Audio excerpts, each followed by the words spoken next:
কথায় বলে বাঙালির পায়ের তলায় নাকি সর্ষে, মনের ডানায় ভর করে বাঙালি কোথায় না যায়। তবে সবসময় স্বাদ থাকলেও হয়তো সাধ্যে কুলোয় না। তবু শীতকাল এলেই যেন উড়ু উড়ু মন তাকে উড়িয়ে নিয়ে যায় কোনো এক নাম না জানা সব পেয়েছির দেশে। তেমনই এক মনোরম স্বর্গের পারিজাত বন লুকিয়ে রয়েছে এই বাংলাতেই। সপ্তাহান্তে 2 দিন সময় বের করে সেই পারিজাত উদ্যানে এসে মন ভালো করে নিতেই পারেন। হাওড়া জেলার বাগনান ব্লকের অধীন ওরফুলি গ্রাম, পাশেই কুলকুল করে বয়ে চলেছে রূপনারায়ণ নদ। রোদ ঝলমলে সকালে রূপনারায়ণ থেকে ভেসে আসা হালকা হিমেল হাওয়ায় প্রাণ মন জুড়িয়ে যাবে।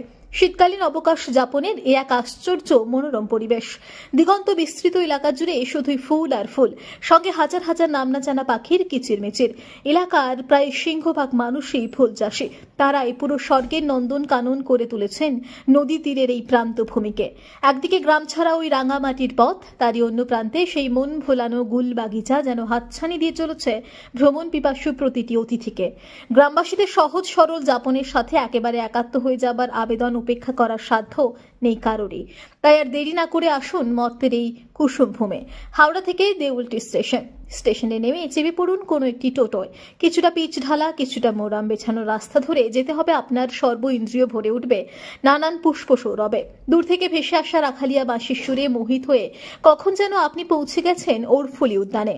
গ্রাম পঞ্চায়েতের আর্থিক অর্থানুকূল্যেই গড়ে উঠেছে নদী তীরবর্তী এই পর্যটন কেন্দ্র। প্রায় শেষের মুখে এলাকাটিকে আরও পরিপাটি করে সাজিয়ে তোলার কাজ। ইতিমধ্যে এখানে চালু হয়ে গেছে একটি সর্বসুবিধাযুক্ত রিসর্ট। এছাড়াও রয়েছে কতগুলি হোমস্টে। আপনার পছন্দ মতো কোনো একটি হোমস্টে বেছে নিয়ে নিশ্চিন্তে কাটিয়ে দিন 2-3 দিন। একেবারে নিরিবিলি নীল নির্জনে দ্বীপে ছুটে কাটানোর আমেজ কুড়িয়ে আনুন 2 হাত ভরে। ওরফুলি গ্রাম পঞ্চায়েতের প্রধান রঘুনাথ জানা বলেন, পঞ্চায়েতের নিজস্ব তহবিল বৃদ্ধির লক্ষ্যেই তারা এই জমিটি ক্রয় করে এলাকাটিকে মনের মতো করে সাজিয়ে তোলার কাজে হাত দিয়েছেন।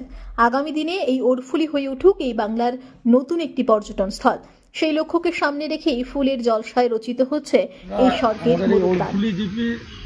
আমাদের সবসময় একটা ইনোভেটিভ কিছু করার চিন্তাভাবনা থাকে, সেই জন্যই আমরা এইখানের একটা রায়তি সম্পত্তি ছিল তাদের কাছ থেকে কিনে আমরা লজ করার পরিকল্পনা নিই। এটা আমাদের এই লজের জন্যে আমরা পুরো নিজস্ব তহবিল ব্যবহার করে জায়গাটা আমরা কিনেছি।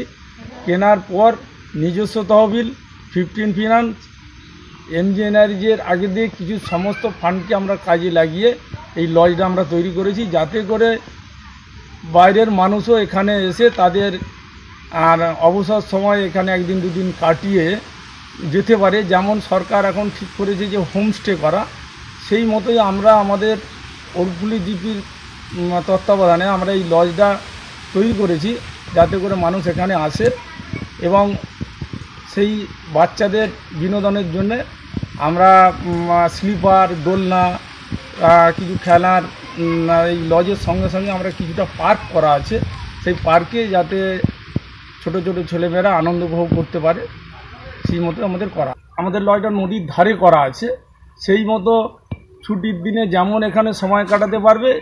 পাশেই রূপনারায়ণ নদী, সেই রূপনারায়ণ নদীর মানুষ সবসময় নদীর ধারটাকে বেশি পছন্দ করে, সেই মতো লজে থাকবেন এবং নদীর ধারের যে সৌন্দর্য সেইখানে উপভোগ করবেন। আশা করছি ওই ছুটি কাটাতে মানুষের খুব ভালোই লাগে। হ্যাঁ, আমাদের এখনও পর্যন্ত নিচে ওপর মিলিয়ে আমাদের 10খানা রুম কমপ্লিট করার চিন্তাভাবনা আছে। এখন পর্যন্ত আমরা ওপরের 5খানা রুম কমপ্লিট করতে পেরেছি, যা 5টা পরিবার যে কোনো সময় এসে রাত্রি যাপন করতে পারে এবং এই জানুয়ারি থেকেই মানুষজন যাতে থাকতে পারে তার ব্যবস্থাও করা হয়েছে। আপনার নাম? হাওড়া থেকে নিজস্ব প্রতিনিধির রিপোর্ট, টিভি নিউজ 10।